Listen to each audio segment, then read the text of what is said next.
Yang ngaku orang baik itu penting karena kalau ngaku orang elek berarti kenangannya Allah sama kamu itu bikin elek, tidak bikin baik. Kamu kan boleh mengatakan saya habis makan, habis minum. Artinya apa? Kamu habis dapat nikmat. Kamu harusnya juga bilang saya habis ngamalkan ilmu, saya habis dapat hidayat. Wong tadi kamu ya sholat subuh, kamu ya baca Quran. Susah opo sing ngakoni tahu apik dari Imam Sa'roni gitu.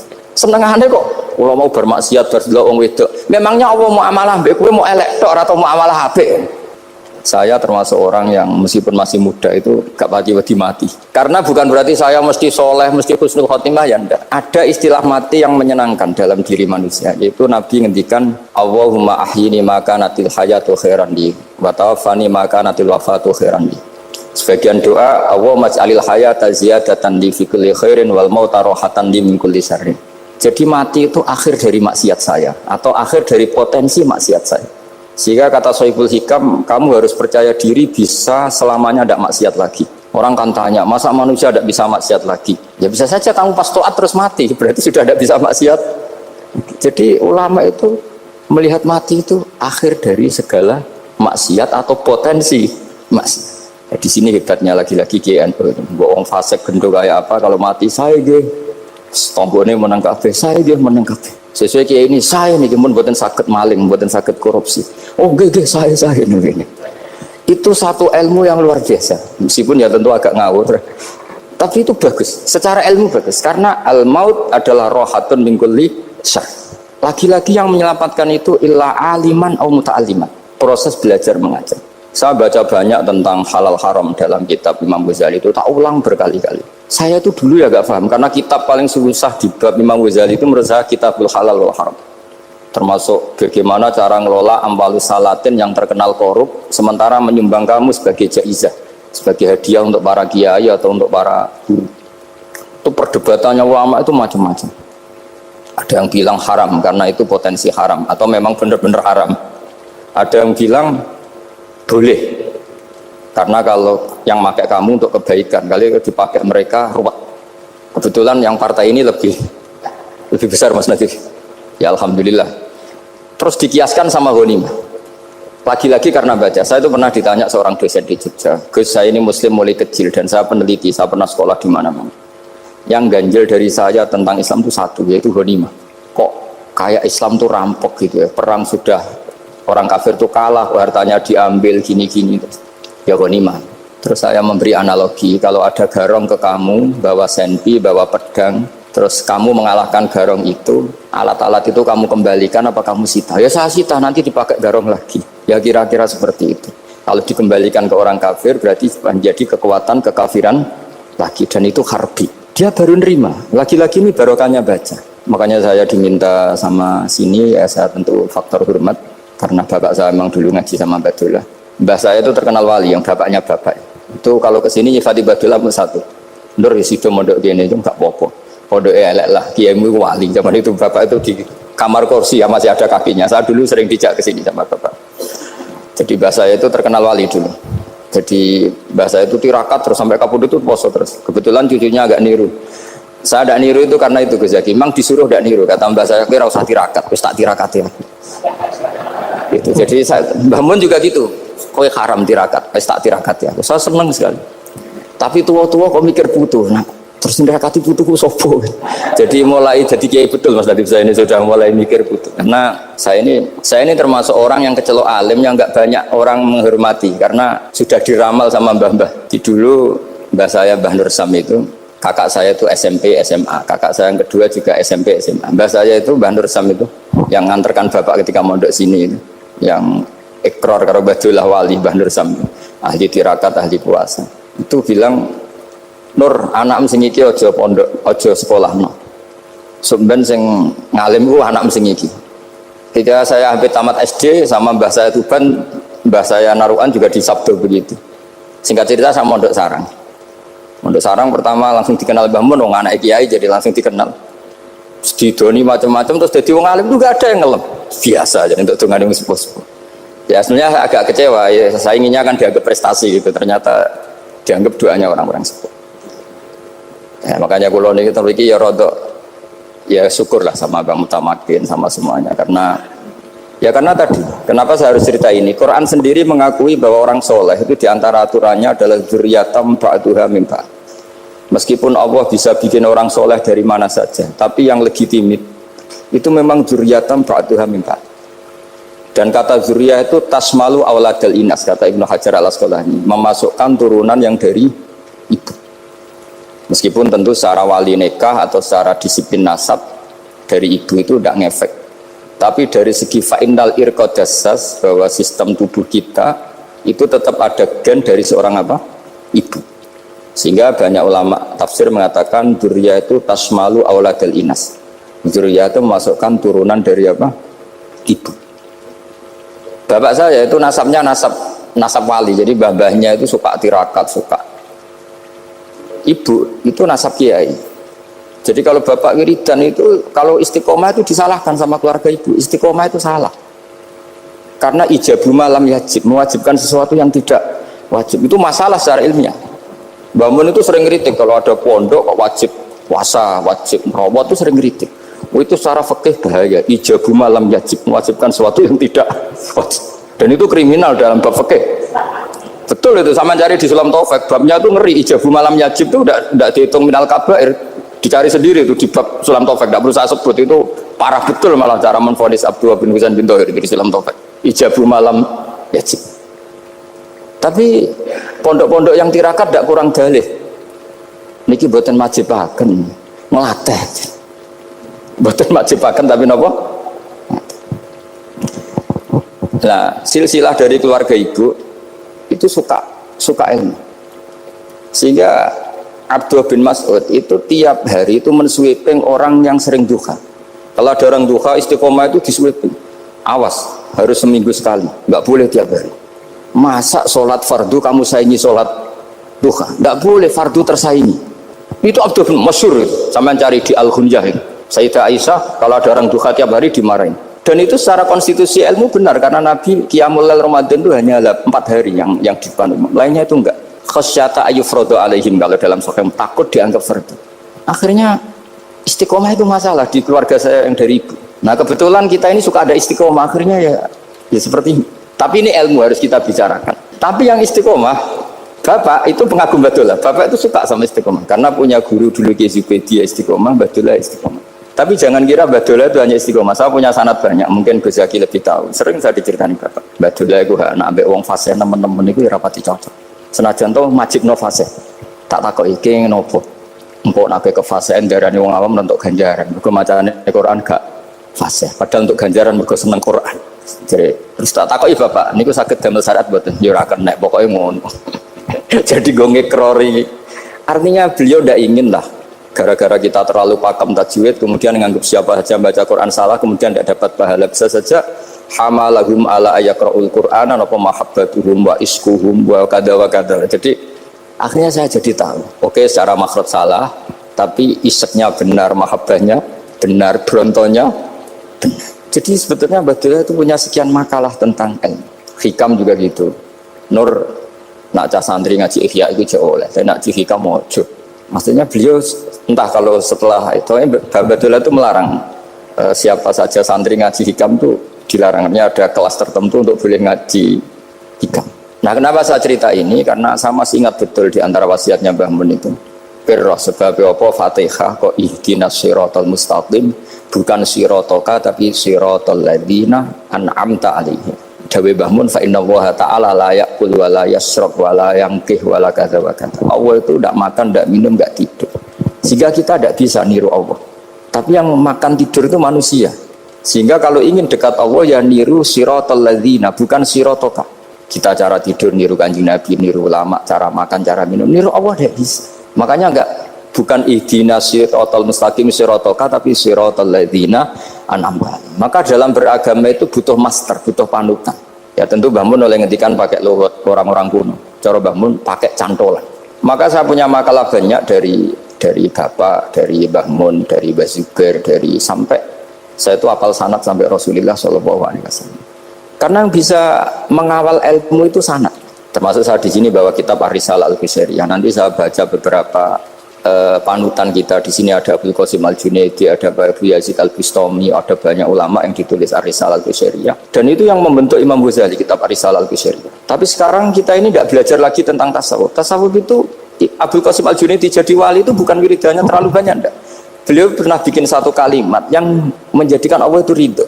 Kalimatnya begini, kalau malam beliau wiridan gini, ya Allah, kenapa engkau ngasih rezeki saya padahal engkau tidak butuh saya. Kalimatnya sederhana. Kalau seorang majikan ngasih servis sama karyawannya, memang butuh pekerjaannya. Orang tua ke anak butuh kasih sayangnya. Tapi engkau ini zat yang tidak butuh saya, tidak butuh kita. Ngapain ngasih? Jadi punya sisi betapa Allah itu luar biasa. Wong tidak butuh kok. Ngasih itu kan luar biasa. Jadi karena mensifati seperti itu, Allah itu ridho. Itu luar biasa. Normalnya orang memberi itu kan, apalagi orang memberi kiai itu kacau sekali. 1.000 jaluk swarga. Salam tempel 1 juta wae jaluk apa? Swarga itu parah lagi. Nanti kalau enggak masuk surga diundat-undat. Itu ngeri lagi itu 1 juta minta apa? Surga. Sayyidina Ali itu diantara sebabnya beliau dekat Allah itu karena muamalahnya sama Allah itu benar. Di antara muamalah itu yang diriwayatkan di kitab Ar-Risalah Al-Qusairiyah adalah masyhur itu. Kafani izzan antakuna li rabban wa kafani fakhran an akuna laka abdan. Tiap malam ya beritanya itu, ya Allah, saya sungguh sangat mulia karena engkau yang jadi Tuhan. Coba kalau saya dituhani manusia yang mati atau dituhani siapa yang mati juga. Wa kafani fakhran an akuna laka abdan. Saya ini bangga sekali karena jadi budak, menjadi hamba zat yang tidak mati. Jadi pakem-pakem yang menjadi masyrab kalau dalam bahasa tasawuf itu yang menjadikan wali. Sehingga yang dikatakan ibadah itu apa? Ma'rifatullah, mengenali Allah secara benar. Jadi jangan kira wali-wali dulu terus terlalu istiqomah, ada juga. Mereka punya pakem yang menjadikan Allah itu ridho. Saya beri contoh nih di sini banyak makalah, nanti saya beberapa baca tabarruk. Banyak riwayat dari orang-orang sufi. Nabi Ibrahim itu pernah ketemu orang Majusi. Beliau terkenal sakhok, terkenal sakhiyat. Ketika ketemu orang Majusi, ya Ibrahim, saya ini sehari saja ngasih makan saya. Kamu kan tukang ngasih makan orang. Terus ya tapi bisyarti antus lima, kamu harus Islam. Fikihnya Nabi Ibrahim adalah kalau saya menolong dia berarti nolong orang kafir. Setelah orang itu lewat berlalu karena Nabi Ibrahim gak mau hormat, Allah memberi wahyu ke Nabi Ibrahim. Kenapa ya Ibrahim tidak kamu terima 1 hari, kamu kasih makan 1 hari? Ya karena dia Majusi. Kata Allah, dia umurnya berapa? 60 tahun. Tanyakan, pernah kelaparan kan hanya hari ini? Iya ya Allah. 60 tahun dia kafir tak kasih makan. Minta kamu sehari aja kok gak boleh. Akhirnya Nabi Ibrahim dipanggil orang Majusi, dikejar dipanggil. Ayo tak kasih makan 1 hari. Kok kamu sekarang jadi baik? Habis ditegur Tuhan. Terus kata, ahakada yu'amiluni. Apa seperti itu Tuhanmu mengu'alamalai saya? Ya na'am. Akhirnya Islam orang Majusi. Jadi itu lagi-lagi ilmu. Jadi yang dikatakan ilmu itu satu teori atau kalimat atau apa saja yang menjadikan kita ini pakem. Meskipun pakem itu kadang sulit diterima orang-orang khusyuk. Orang khusyuk itu ya nyun sewu ada sisi nakalnya. Makanya Mbah Mun sering kayak jargon masyhur. Zada khusyuan, zada jalan, tambah khusyuk tambah bodoh. Bukan bodoh dengan makna salah itu enggak. Memang kadang terus anti ilmu. Misalnya gini, ini contoh yang karena saya ini mengkhidmati ilmu, saya beri contoh yang urusan ilmu. Ada orang sujud diinjek orang fasik, kepalanya diinjek orang fasik. Terus si orang yang sujud tadi ini ada di Sahih Muslim, juga ada di Ihya. Wallahi la yaghfirullahu laka, pakai sumpah, wallahi la yaghfirullahu laka. Allah langsung mewahyukan ke Nabi fi hadzal zaman, fi tilka zaman atau fi dzalika zaman. Man dzalladzi yata'alla alayya alla aghfira li fulan qad ghafartu lahu wa ahbattu amalak. Katakan ke orang itu, siapa yang mencatut nama saya yang hanya berstatus tidak memaafkan. Itu enggak fair. Saya ini Tuhan kok bisa yaghfir, bisa yu'adzib. Kok sifat saya tinggal 1 yu'adzib, itu gimana? Dicatut separuh itu Allah tidak terima. Tapi kalau kita baca Quran, saya ini sama orang fasik ya benci. Saya ini orang soleh, setidaknya pura-pura soleh lah. Karena di depan para kiai. Tapi mau tidak mau. Ketika Allah mensifati dirinya tentang orang munafik gimana? Wa yu'adzibal munafiqina in sya'a au jatuh. Itu cocok tidak cocok. Potensi memberi tobat itu ada. Meskipun sama kalau orang munafik, tapi ya tetap bacanya wa yu'adzibal munafiqina ya in sya'a au jatuh. Rasulullah kayak apa bencinya dengan Wahsy karena qatilu Hamzah. Tapi Nabi tunduk sama konstitusi Quran. Laisa laka minal amri syai'un aw yatuba alaihim aw yu'adzibahum. Akhirnya Allah malah memberi tobat sama qatilul Hamzah, yaitu Wahsy. Ini pentingnya baca lagi. Kalau kita tidak baca, hanya khusyuk saja, tidak baca, pasti sama orang yang menginjak orang sujud tadi, yang injek pasti salah, nggak dimaafkan. Bongso pasti. Pertanyaannya adalah, betulkah Allah punya sifat satu, yaitu yu'adzib? Makanya kalau kita baca, misalnya baca Quran, walillahi mulkus samawati wal ard, ya sudah, yaghfiru liman yasha wa yu'adzibu man yasha. Kalau nuruti rasa kita, ya inginnya ke kita, yaghfir, ke orang lain yu'adzib. Tapi Tuhan kan nggak terima, saya ini Tuhan kok didikte makhluk saya ini gimana? Nggak bisa. Sehingga ya ini lagi-lagi ilmu.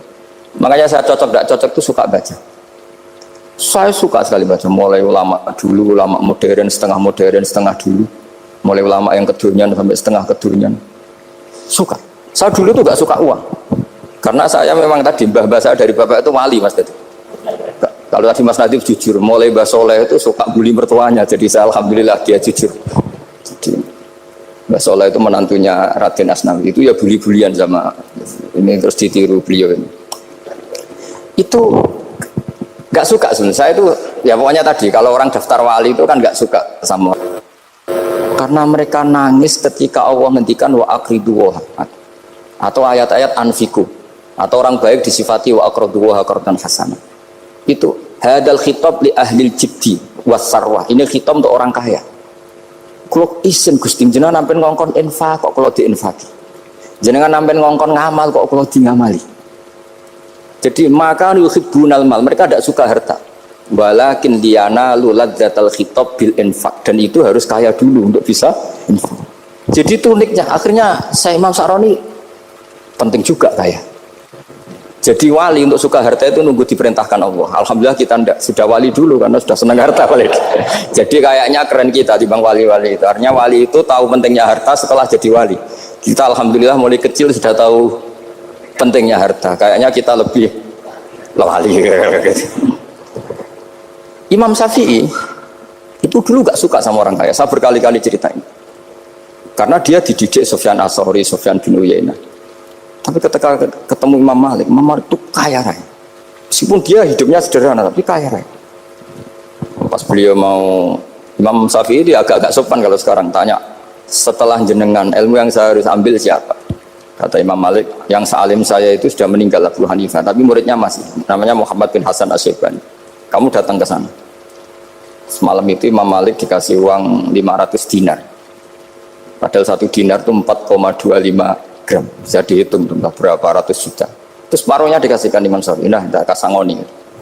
Pagi-pagi diajak ke Baki dulu. Baki itu ada kafilah rental unta. Mana kafilah yang mau ke Irak? Kita, ya sudah ini antar, tak bayari. Diantar Imam Syafi'i. Diantar ke Imam Muhammad bin Hasan Asy-Syaibani di Irak. Itu ketemu Muhammad bin Hasan Asy-Syaibani pertama itu apa? Beliau itu kalau ngitung uang di meja. Emas-emasnya di meja, uangnya dolar, semuanya di meja.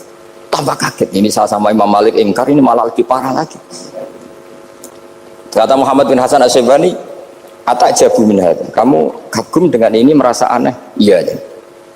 Ya sudah, ini tak kasihkan orang fasik, tinggo demenan, tinggo judi. Jangan, jenengan saja. Kalau jenengan kan orang soleh dipakai kebaikan, berarti orang soleh boleh kaya. Angsal. Semenjak itu Imam Syafi'i kebablasan, sampai fatwa kiai fakir itu haram. Kiai bisa bikin rumah bagus, bikin rumah jelek, haram. Puasa al-Islam ya Allah wala yullah. Nah, lagi-lagi kebetulan kita sebelum ngaji Imam Syafi'i sudah seperti itu. Jadi ini justifikasi.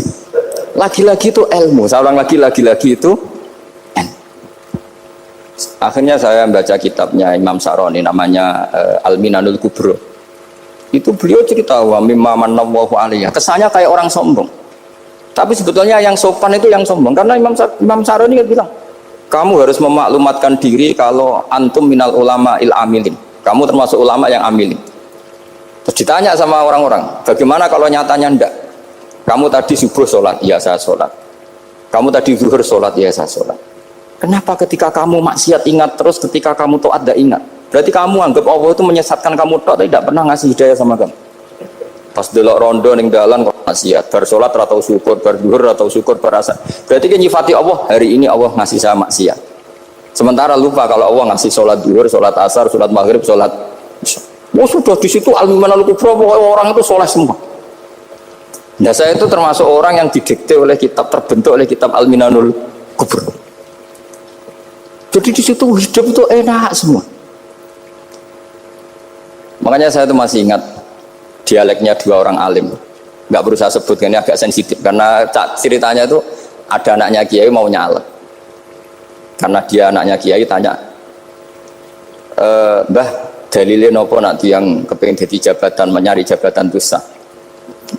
Kalau yang jawab tak sebut gak apa-apa namanya. Jawabnya Mbah Mun oleh gak apa-apa. Nabi Yusuf juga ada jabatan. Terus beliau baca qalat alni ala khuzainil ardi ini khafifun alim. Nabi Yusuf juga ada jabatan ya Rabb. Didebat sama orang alim. Itu Nabi Yusuf syariatnya itu mansukhah bi syariati Rasulullah Muhammad sallallahu alaihi wasallam. Setelah tamunya pulang, Mbah Mun dibantah gitu. Dari Mbah Mun gini bilang, anut kiai wae oleh pemenang anut nabi. Sama singkat kalimatnya. Anut kiai wae oleh pemenang anut. Artinya Nabi Yusuf kan minta jabatan ij'alni ala khuzainil ard. Jadi akhirnya semenjak itu fikih-fikih ilmu tadi saya ulang lagi. Akhirnya saya cari, termasuk saya disuruh bangun. Saya golekno dalile nak wong soleh kok oleh jabat. Batin gua, wong dalil kok diorder saya ya sempat. Ternyata saya cari-cari ya tadi am yahsudunan nasa alama atahum wa min fadlillah faqad ataina ala Ibrahim alkitab wal hikmata wa atainahum mulkan azim. Keluarga Nabi Ibrahim di antara sifat yang disebutkan Allah adalah dikasih mulkan azim. Sebab itu akhirnya kiai Indonesia itu mazhabnya Safiyah semua. Politik ya kerso, jabat ya kerso, proposal ya kerso. Saya ini, maksud saya ini yang menyelamatkan ilmu. Kalau orang khusyuk pasti gedeng. Kiai kok gelem proposal, kiai kok para pejabat. Tapi orang ilmu setuju. Nah saya nggak tahu setujunya itu bawaan ilmu apa bawaan nafsu tadi itu yang mulai saya data. Nah kalau saya kan bawaan ilmu saya baca. Itu bedanya saya dengan Mas Nadif jadi bawaan baca. Karena kemarin saya dibully habis-habisan di Kudus. Saya tidak punya kesempatan bicara di menantunya Neng Mu'ah. Wah ini kurang ajar betul orang ini kata saya. Tapi saya nyari sisi positifnya. Kalau saya dibully kan saya madlum. Orang madlum gampang jadi wali. Yang dia bully berarti zalim ya sudah berarti wali saya gitu. Nah supaya dia juga wali sekarang tak bully supaya impas gitu. Jadi ini nolong beliau. Jadi saya 22 hari itu kalau habis subuh ke rumah sakit, tapi kalau asar pulang ngajar. Ya begitu terus. Karena mbah-mbah saya itu sukanya ilmu Masya Allah. Karena ilmu itu penting. Apapun pakemnya para wali itu kalau diingatkan secara ilmu itu terus kayak runtuh. Saya berkali-kali mencontohkan. Dan itu valid, data itu valid. Sufyan bin Uyainah itu orangnya khusyuknya Masya Allah. Gurunya Imam Syafi'i, gurunya Imam Malik.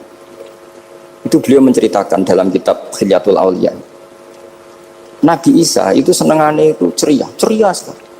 Nabi Yahya itu senengannya bersenut, abusan, suka kayak takut akhirat, takut penyakit. Tapi bukan takut corona, enggak ya jelas kan. Saya akhir-akhir ini fatwa, sekarang jangan baca Uwais Al-Qarani, tapi Al-Qarni. Meskipun saya tahu ada yang baca Qarani di kitab-kitab, ada yang baca Qarni. Tapi sekarang wajib dibaca Al-Qarni sementara. Sekali dibaca Al-Qarani itu nisbatun ila. Iya, jadi makanya ini untuk sementara dibaca, ngikuti yang baca Uwais Al-Qarni. Meskipun di sarah-sarah apa bi fathir ra wakila bi sukun sudahlah sekarang harus ijma dulu Al-Qarni ya, karena kalau Al-Qarani itu akhirnya Nabi Isa ditegur sama Nabi Yahya. Mali aroka dohikan ka'annaka ta'manu min makrillah. Saya melihat kamu kok suka tertawa, seakan-akan kamu merasa aman tidak kena azabnya Allah. Nabi Isa akhirnya balas tanya, Mali aroka abisan ka'annaka tai'asu min rahmatillah taknatu min rahmatillah. Kowe mbesengut wae koyo dunya ora rahmat, anane corona tok. Padahal yo ono mangan, ono guyon, ono nikmat. Dan itu figur besar, akhirnya kita tahu. Dan saya sering cerita juga, setiap dakwah itu Nabi Isa nyari syirarun nas, Nabi Yahya cari khiyarun nas. Tentu alasan Nabi Yahya gampang, berteman orang baik itu baik lah, nyaman, terus akibatnya juga baik. Nabi Yahya enggak. Limada tanzilu ala syirarin nas. Kenapa kamu singgahnya ke orang-orang yang buruk? Ana tabibun udawil marto. Saya ini dokter, tentu menyembuhkan yang sakit. Akhirnya terus di Indonesia banyak kiai yang kancanan orang fasik ya banyak. Tapi ya tentu yang benar itu yang mensolehkan yang fasik. Yang mesti salah yang menjadi fasik karena ketularan yang Tapi itu lagi-lagi apa? Ilmu yang bisa menjadikan kita percaya itu ilmu. Saya tuh suka sekali baca kitab yang berbeda. Saya sekarang baru belajar kitab orang-orang Hanafi, orang-orang Maliki. Saya kemarin dikirimin hadiah oleh keluarga Pak Kures, ada tanda tangannya Pak Kures dari Habib Ali, dari keluarga beliau. Ciri kitab namanya itu Sarah Bukhari, yang dikarang orang India, orang modern, Anwar ya, Kiai Anwar Shah, orang-orang India ya, orang Shah. Itu beliau termasuk mujaddid kalau dalam perasaannya orang India. Mensarai Bukhari ya, kira-kira sanadnya Sayyid Muhammad ke beliau itu 3 atau 4. Beliau termasuk orang-orang yang bisa membentuk India seperti itu. India kan banyak syurahul hadis, termasuk Waliullah Ad-Dahlawi, terus Syekh Yusuf Al-Kandahlawi, banyak lah saya. Itu beliau cerita di kitab-kitab itu bahwa ilmu itu harus diungkapkan. Terus beliau cerita banyak tentang kewalian. Sampai dalam cerita kewalian itu unik. Dan terus kayak jadi wali itu gampang sekali. Ya diantaranya itu wali itu mau modal rasido. Sab'atun yuzilluhum wa fi dhillihi wa maladilla illa dhillihi. Itu diantaranya itu wa rajulun da'athu imra'atun datu jamalin wa mansibin faqala inni akhafu. Mau modal gak sido. Wis dijak wong ayu menarik muni ra gelem. Modal ra gelem iku iso dadi wah. Iku yuzilluhum wa fi dhillihi wa maladilla. Ya. Nah, masalah kita ora digelemi lah, itu masalah. Itu sangat. Jadi gampang sekali dalam kitab Al-Minanul Kubra. Dan kalau baca itu enak. Misalnya gini, tentu masa lalu kita yang buruk itu tidak diceritakan orang lain. Dan itu kadang karena gengsi. Tapi kalau melihat hadisnya Nabi itu gampang sekali. Kullu ummati mu'afan ilal mujahirin. Umatku semua itu dimaafkan kecuali yang memperlihatkan salahnya, dosanya. Jadi nggak boleh kalau sampean sekolah nggak naik kelas cerita anaknya. Kalau saat dulu nggak naik kelas, kalau punya utang koperasi nggak pernah bayar, nggak boleh cerita seperti itu. Kalau ditanya, bapak dulu pinter nggak? Oh pinter sekali. Harus bilang gitu, pinter sekali. Pernah ranking, Pak? Ranking sekali sudah nggak apa-apa itu. Meskipun dengan makna yang lugawi ya. Saya dulu iskal. Kan nyun sewu, saya ini sering diparani orang yang mau tobat, tercerita gue saya dulu sering main perempuan, sering mabuk, tapi sekarang saya mau tobat gini-gini. Karena ini orang awam, tak terima. Tapi saya bilang gini, kamu jangan cerita ke anak kamu. Terus dia cerita, tapi kan saya harus jujur. Karena ilmunya dia baru terlalu jujur itu penting gitu. Terus Pak, pokoknya menurut kula ora oleh cerita, pokoknya ora oleh cerita. Ya guys, oke nurut. Setelah itu saya nyari-nyari sarah, termasuk kitab itu. Kok bisa orang yang tidak mujahirin, orang yang menutupi salahnya malah dimaafkan, yang cerita jujur pernah salah malah tidak. Sangat bener. Misalnya seorang bapak cerita, "Cung aku dhisik nak pacaran tak ambung." Misalnya, anaknya mesti suatu saat kan dia puber. Mesti nak ngambung niru bapak ya. Nah, kalau yang cerita itu ribuan atau jutaan. "Cung aku zaman yang pondok iku rezekiku kombodoni." Kan terus jadi syariatun muttaba'ah. Apalagi yang cerita ini ternyata jadi kiai, ternyata gitu ya tetap jadi kiai.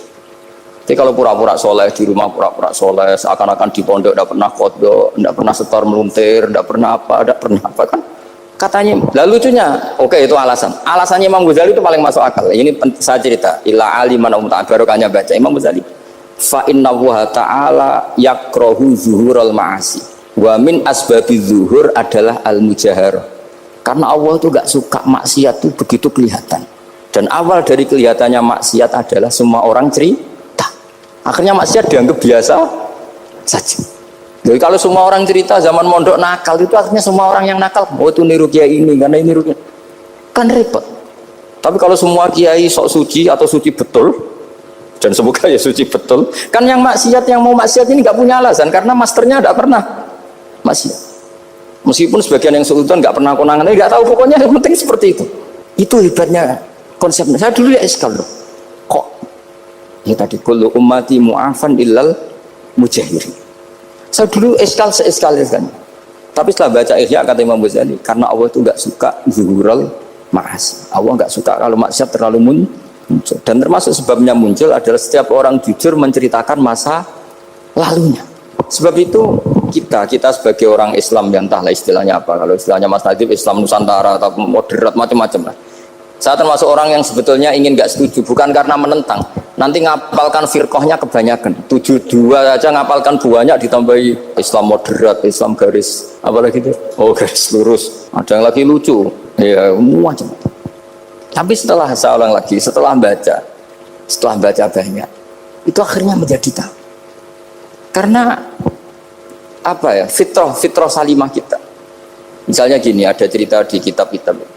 Nabi Musa pernah istisqa nggak mandi, kan nggak terima, dia seorang nabi kok istisqa nggak mandi. Saya ini kalimuka ya Allah, kenapa doa saya nggak mandi? Terus kata Allah, inna fihim namaman, di antara yang berdoa sama kamu yang istighosa kubro itu ada yang namaman, tukang adu-adu. Nabi Musa ngajari Tuhan, ya Allah kan gampang, kasih tahu dia siapa tak usir supaya ndak ikut istighosa, kan selesai. Terus jawab pangeran lucu, saya ini Tuhan, anha anin namimah, saya ini Tuhan yang mengharamkan namimah. Maka saya tidak akan nama anda anin namimah wa aku namaman. Saya ini mengharamkan adu-adu kok terus dudono sing kan ya sudah Gusti kalau gitu. Lalu solusinya gimana ini? Nanti solusinya gimana Tuhan? Ya sudah kamu nyari hamba saya yang namanya ini. Cari sama Nabi Musa. Ketemu orang namanya Hitam. Ketemu. Setelah ketemu sama-sama nur. Anta barek, ya saya barek. Terus anta Musa, ya saya Musa. Kenapa kamu tahu? Dikasih tahu Allah. Ini karena sama satu nabi, satu wali. Terus saya ini mau istisqa gak mandi, tapi sama Allah disuruh minta doa sama kamu. Itu doanya tuh ngawur sekali, bukan sekedar ngawur sekali.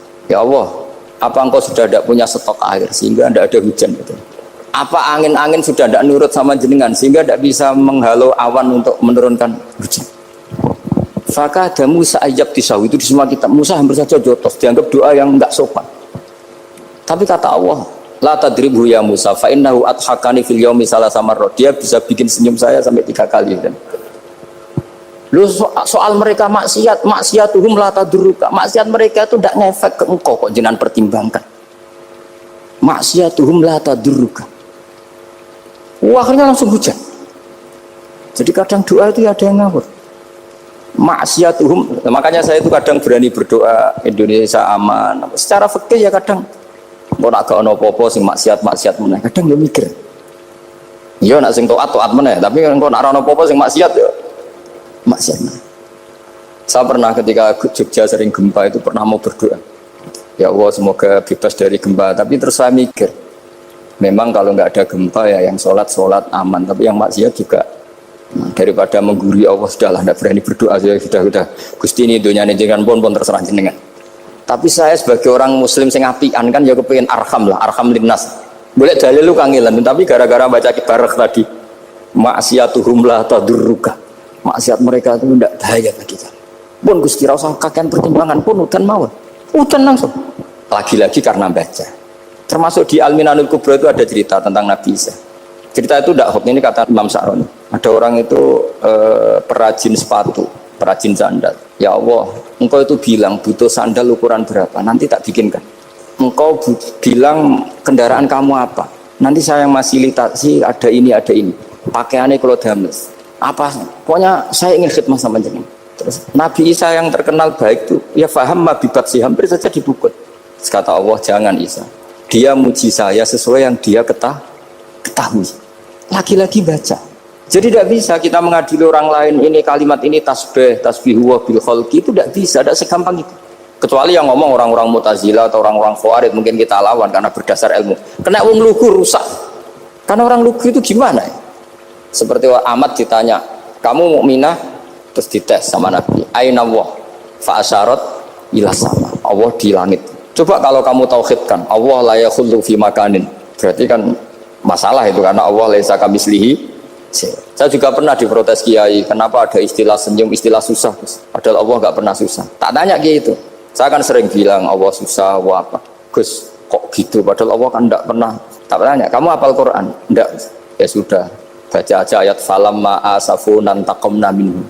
Itu doire asafa itu kan asifa yasafu asafan, diikutkan wazan afala berarti asafa yusifu, berarti kayak dengan atal. Ya ata yati itianan, kalau ingin wazan afala kan ata yuti ita, sama dengan falamma asafu mongko sumangsani gawe susah sapa Fir'aun wa kaumu nah ingsun.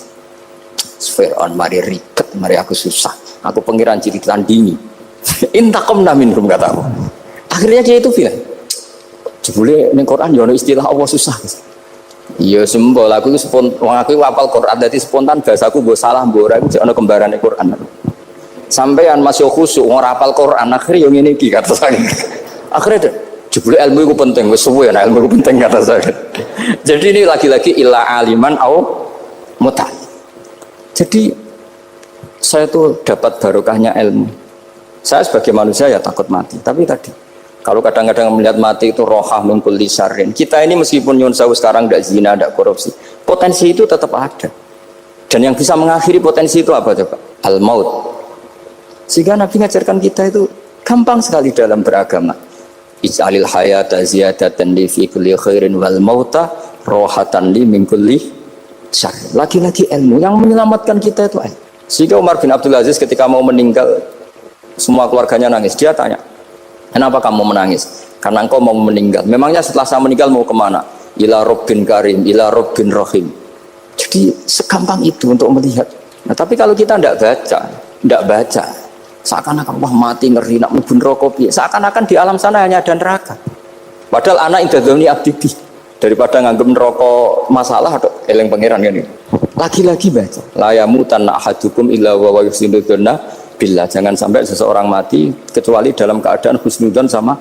Saya tuh masih ingat Gus Yagi pas Bapak gerah itu tak antar ke Karyadi di Semarang. Itu mau kapundhut itu cek guyon. Jong ape mati mbok gawe ning hotel karena di pavilion. Sebelum mau kapundhut cek dungo khataman Quran, baca sabtahat khataman.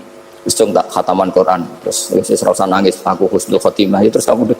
Kok enak maksudnya santai maksudnya enggak ya rileks aja. Seperti Mbah Mun itu dulu saya tuh ya aku bela wafati sering ketemu. Ya ada hanya saya tentu banyak orang sering ketemu beliau. Jawabnya bangun, Cung, aku nak mati Selasa berarti aku wong alim, nak mati Jumat berarti aku wali. Kok penak kabeh berarti? Saya sebenarnya ingin tanya, nak Setu Mbah Tahat nih, tapi kok potongannya orang pantas itu. Ketika beliau nyatanya kapundhut Selasa berarti senang status alim. Artinya orang-orang dulu itu Imam Ghazali lebih parah lagi. Ya saya yakin ya semua orang Islam mati itu baik. Imam Ghazali lebih parah lagi. Itu beliau kapundhut. Itu orang yang perjalanannya 3 hari itu sudah datang semua. Sore beliau beli kafan, terus beliau bilang ke adiknya, saya nanti kalau mati yang imami orang ini. Jangan makamkan saya sebelum diimami orang ini. Dulu udah ada WA-nya Mas Nadim, udah ada grupnya. Itu ketika beliau sudah beli kafan habis sholat subuh, alayya bil kafni, kafan saya bawa sini. Dikasihkan sama adiknya. Terus, ya Allah, ar-ridho bil intiqal ilal malakil. Jadi saya sudah ridho kalau ketemu engkau. Terus kapundhut. Adiknya bingung karena orang yang ditunjuk itu harus 3 hari perjalanan. Ternyata datang semua terus. Kok kenapa engkau datang? Ghazali wis kandha aku wingi 3 dina yang lalu. Jadi aku langsung perjalanan. Pamit gitu. Lalu kubu sebelah ini cerita Mas Nadi yang tukang tukaran sama kubu sebelah itu Mas Nadi. Kalau saya ini orang baik gak suka tukaran berarti. Yang aku orang baik itu penting cara kitab Al-Minanul Kubra karena kalau ngaku orang elek berarti kenangannya Allah sama kamu itu bikin elek, tidak bikin baik. Itu cara pikiran Imam Sa'roni dalam Al-Minanul Kubra. Kamu kan boleh mengatakan saya habis makan, habis minum. Artinya apa? Kamu habis dapat nikmat. Kamu harusnya juga bilang saya habis ngamalkan ilmu, saya habis dapat hidayat. Wong tadi kamu ya sholat subuh, kamu ya baca Quran. Susah ya opo sing ngakoni tahu apik dari Imam Sa'roni gitu. Senengane kok kalau mau bermaksiat berdelok wong wedok. Memangnya Allah mau amalah mbek kowe mau elek tok atau mau amalah apik? Ini rada provokator, tapi ini cerita ilmu, Makanya saya kenapa tetap hormat Mas Adif karena provokator meskipun itu asli, enggak karena baca. Kalau ini asli memang suka sombong memang asli. Tapi apapun itu kan tahu ning Mesir. Jangan-jangan bacanya itu. Saya baca kitabnya dia ke makomnya Imam Sa'roni kan orang pernah ziarah. Makanya potensinya seperti itu. Jadi saya terus dulu saya itu nih Gus Yagi, bapak itu SK, bapak itu seneng kancanan wong mlete timbang wong sopan. Saya dulu ya SK, bapak itu kancanan wong mlete itu. Suatu saat bapak wafat, si pendereknya bapak yang mlete ini tak kancan, marah tuh orangnya, mulai terus, tangan bener wong mlete. Jadi kalau tak tanya, mau sarapan bah, wongnya sepuh, oh wes Gus, kudu sarapan wajib, wes rokok, oh wes. Ternyata dia lebih gampang ngitung nikmat. Kok gak kerja kan? Nah, aku nang masjid di 10.000 kon ngino wong kerja ora usah di 10.000 wis rojo iso mangan iso ngombe. Lha opo ngamulo wong liya? Kan kok bener sesuai. Sementara sing sopan kurang ajar. Mbah mun mangan. Terus ngenteni kerja angel kabeh mboten panen men ngenes. Kaya Allah ora tau mar. Aku akhirnya paham. Oh, mungkin karena ini Bapak. Jadi akhirnya sesuai ora pati. Kancanan wong sopan-sopan. Akhirnya kancanan Mas Nadif kan gitu ceritanya. Ternyata orang sopan ya kaca juga mau eling sisi panen akeh tak tahu Mbah panen kada mboten Gus namung niki pokoke meluh terus. Jadi makanya ini kan apa-apa kalau berlebihan itu seperti saya pernah ditanya kalau orang Jawa Timur itu hormatnya sama kiai, kalau sama orang biasa itu kurang hormat, kalau orang Solo itu sopan-sopan, tapi ya sama-sama ada masalah. Kalau ada kultur semuanya sopan nanti ya hum yukrimuna aliman wa fasikon wa solihan wa tolihan soleh sopan yang berlebihan akhirnya sampai pernah ada seorang kiai latihan. Ini kisah nyata. Wong itu teman saya. Ketemu orang Solo dihormati. Sempat GR, barokahnya ilmu saya dihormati orang. Bareng sama orang fasik, orang macam-macam ya dihormati yang sama. Jebule padha wae gitu. Artinya gini, kalau akhlak itu benar-benar kelebihan, tapi kalau berlebihan la farqa bainal alim wal jahil wal fasik was saleh wat thaleh karena semuanya dihormati. Tapi kalau misalnya ada Jawa Timur yang membeda-bedakan manusia, kadang kita ini juga beratnya semua itu ibadah, semua iyalullah, semua. Jadi terus kita ini mikir yang benar yang mana setelah mengkaji ilmu, lagi-lagi setelah mengkaji. Nah makanya saya ingin sekali ilmu ini harus dikembangkan terus. Karena saya kenalnya Mbah Dola, Mbah Sahal, semua masyayikh ini min haitsul ilm. Karena ilmu ini yang cukup. Islam itu nggak bisa dikawal dengan khusyuk, nggak cukup. Yang bisa mengawal Islam itu hanya. Sebab itu fa'alam annahu la ilaha.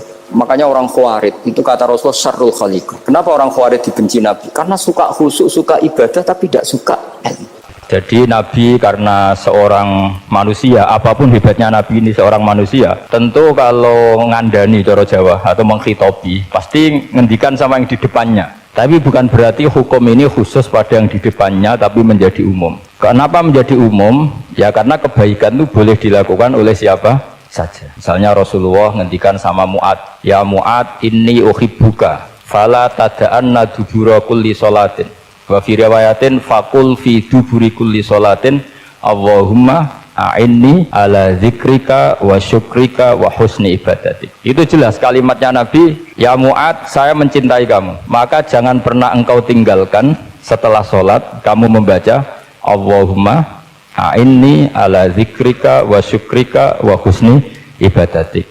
Ya Allah, tolonglah kami supaya selalu mengingat Engkau ala zikrika dan mensyukuri nikmat Engkau dan tolong kami selalu beribadah kepada Engkau. Lalu kalau melihat asbabil wurud, kalau dalam ilmu hadis biasanya disebut asbabil wurud, kalau dalam ilmu Quran disebut asbabin nuzul. Tentu yang didhawuhi itu ya Mu'ad.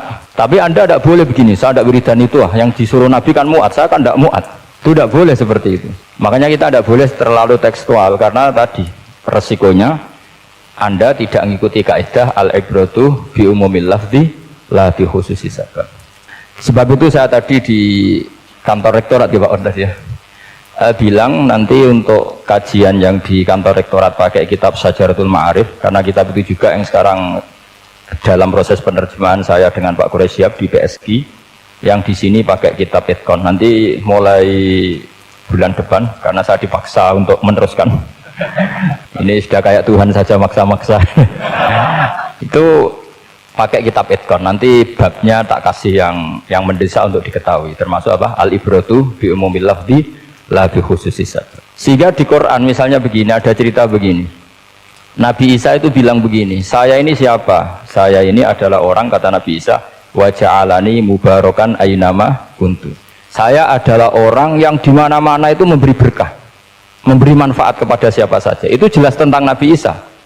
Tapi oleh ulama dikasih judul yang umum. Babuna fil ibad bikullil bilad.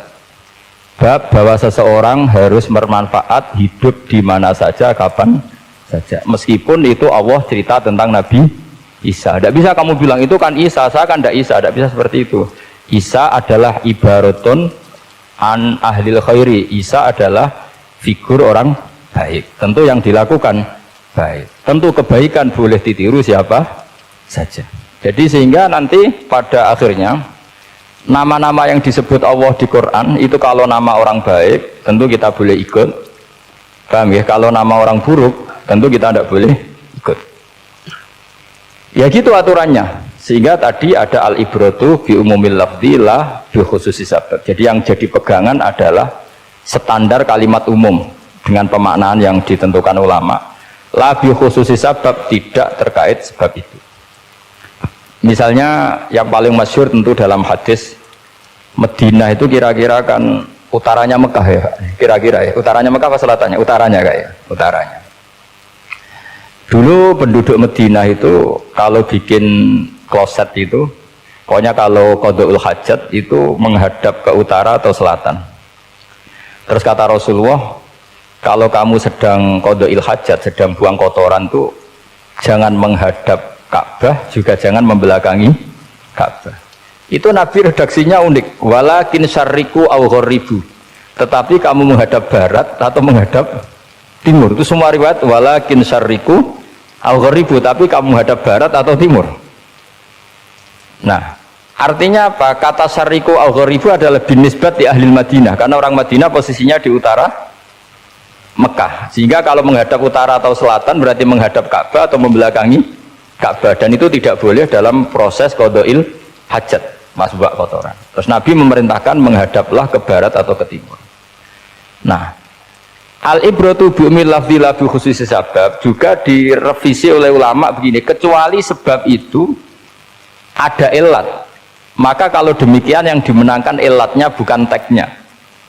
Saya ulang lagi, yang dimenangkan ilatnya bukan teknya. Kayak tadi di hadis itu kan Nabi ngendikan apa? Tetapi menghadaplah barat atau menghadap ke timur. Tentu orang Indonesia malah kalau itu kebalikannya. Orang Indonesia kalau ke barat atau ke timur kan malah menghadap Ka'bah atau membelakangi Ka'bah. Di sini pentingnya ijtihad. Dan ijtihad ini lazim, bukan harus Imam Syafi'i atau Imam Malik. Semua orang normal pasti tahu proporsi kalimat tadi, karena ada aturan al-hukmu yaduru ma'ilatihi wujudan wa adaman. Gitu seterusnya. Ini penting saya utarakan. Sehingga ketika Rasulullah sedekah dengan dinar dikasihkan fakir miskin, atau dirham dikasihkan fakir miskin, pikirannya ulama adalah sedekah dengan mata uang yang berlaku saat itu, tidak selalu ditetapkan dinar atau dirham. Begitu juga ketika Rasulullah dulu zakat fitrah pakai susu kering atau pakai kurma atau pakai gandum, ulama semua bilang yang penting kuti ahlil balad, yang penting makanan pokok di negara itu. Dalam konteks Indonesia tentu apa? Beras. Ini penting saya utarakan karena tanpa mengkaji ulumul Quran seperti ini, dan kita insya Allah bulan depan saya langsung bawa kitab Itqon, di situ ada beberapa contoh, harus seperti itu. Karena kalau tidak terikat sebab, itu nanti takutnya ayat umum menjadi liar. Misalnya begini, pernah ada aliran sesat dulu, kebetulan di Jogja itu saya lihat di TV. Entah salah kiainya, entah salah dosennya, entah salah siapa, atau salah orangnya agak stres, tidak tahu saya. Semoga salah orangnya. Itu sholat menghadap 4 arah. Alasannya Allah nggak ada di mana-mana, ya sudah di barat, rakaat kedua ke utara, rakaat ketiga ke timur, rakaat keempat ke selatan. Itu uniknya, itu ngawurnya lah, bukan uniknya. Ngawurnya itu dalil fa'ina matuwallu fatamma wajhuwa. Kamu hadap kemana saja, di sana dari itu Allah. Sehingga semua ulama ketika bikin kaidah al-ibratu bi umil lafzi la bi khususi sabab selalu menyertakan, kecuali khususus sabab ini ada illatul hukmi, maka itu nggak jadi. Kayak ayat tadi, kalau kamu pakai umumnya lafaz itu kan boleh sholat menghadap mana saja. Nah makanya Imam Syafi'i ketika ditanya, lalu ayat ini proporsinya gimana? Kata beliau, fis safar, orang yang sedang di pesawat mau sholat tentu masuknya fatamma wajwa. Jadi dalam kondisi bepergian yang kita ingin sholat, maka pakainya ayat seperti itu. Tapi kalau kondisi nomor, fawal liwajaka syatral masjidil haram. Jadi makanya ini penting ngaji ulumul Quran. Kita tidak bisa hanya megang terjemah atau megang apa kemudian kita fatwa atas nama Quran dan hadis. Sehingga dulu syaratnya memang ketat, harus hafal Quran, hafal hadis, menguasai usul fikih, menguasai macam-macam. Karena tanpa itu memang tidak bisa. Sampai Ibnu Abbas ngendikan, kamu jangan pernah fatwa pakai Quran. Fa inna lahu wujuhan katsirah, karena Quran punya sisi yang banyak. Walakin hajuhum bisunnah, kalau kamu adu hujjah pakailah sunnah Rasulullah SAW, karena di situ penjelasan Quran. Misalnya tadi Rasulullah ketika kondisi normal pasti sholat menghadap Ka'bah. Jadi kalau bepergian nanti unta, kata riwayat-riwayat, ainama tawajjahat bihi rokhilatuh, kemana saja posisi unta menghadap. Terus ada ulama yang berpendapat itu khusus sholat sunat. Kalau sholat fardu dalam kondisi ada punya mobil harus berhenti. Ini madzhab Syafi'i. Sehingga misalnya saya, Pak Harsoyo, Pak On bawa kijang mobilnya sendiri. Kalau sholat fardu jangan mentang-mentang pakai kendaraan terus menghadap sekenanya. Kalau mau ke Banyuwangi berarti menghadap ke timur. Enggak, itu yang boleh hanya sholat sunat. Kalau sholat fardu harus berhenti. Karena kijang ini dalam kendali Anda. Kecuali dalam surah yang kendaraannya tidak dalam kendali Anda. Misalnya kita naik pesawat. Jadi harus dibedakan. Jangan mentang-mentang Nabi sholat di onta kemana saja menghadap, tapi konteksnya kan onta ini, cara berpikir onta ini dalam kendali Nabi. Tapi kalau pesawat kan tidak. Jelas ya? Jadi makanya ini pentingnya proporsional. Jadi kalau kita naik kijang misalnya mau ke Banyuwangi, kalau waktu duhur ingin sholat ya harus berhenti. Karena yang aina matawat jahat bihi rokhilatuh, kemana saja kendaraan membawa kita itu dalam konteks sholat apa? Sunnah. Jadi ini pentingnya ulama. Ini yang dikatakan al ulama warasatul anbiya. Karena sanad ini musalsal terurut sampai Rasulullah SAW. Terus ada lagi ayat umum yang akhirnya jadi judul umum. Misalnya begini. Kita tahu cerita Nabi Khidir, di antara ceritanya ada satu kampung itu pelit. Makanya orang pelit itu wajib didendami. Karena Nabi pun itu baik-baiknya orang. Kalau sama orang pelit tetap dendam. Karena buruk-buruknya orang itu orang pelit. Tahu kan alamatnya orang pelit? Qoribun minan nar, ya dekat-dekat neraka itu kira-kira ini. Kalau al-bakhil qoribun minan nar, ba'idun minal jannah. Jadi kalau sama tanya alamatnya ya dekat-dekat neraka. Singkat cerita Nabi Musa dan Nabi Khidir itu kecapean sekali masuk satu kampung. Karena saking kecapean lapar, minta kampung itu menyediakan makanan. Istatama itu mereka minta makan saking laparnya, saking karena di perjalanan yang melelahkan. Istat ama ahla fa'abau ayyudhayifuhuma, tapi kampung situ kampung pelit. Jika semuanya tidak mau yang ngasih apa? Makan. Tapi pas mau keluar dari kampung ada tembok, ada kayak prasasti itu yang mau roboh. Yang mau apa? Roboh. Terus sama Nabi Khidir, tembok yang mau roboh ini ditata jadi baik lagi. Nabi Musa kata Nabi Musa, kok kurang pegawaian mau medit pagar ibu urusi. Jadi makanya dendam sama orang meditnya agak sunat. Karena Nabi Musa juga marah sama Nabi Khidir. Orang kayak kampung kayak begitu pelit kok temboknya apa rusak kamu benahin gitu. Terus Nabi Khidir menjawab, wa amal jidaru fakana lihulamaini yatimaini fil madinati wa kana tahtahu kanzul lahuma wa kana abuhuma sholihah. Begini loh, tembok ini adalah penyimpan harta untuk anak yatim. Bapaknya dulu itu soleh. Artinya terus dibabkan oleh ulama, babu ikrami sibyanil mu'minin, bab kita memuliakan anak-anak orang soleh.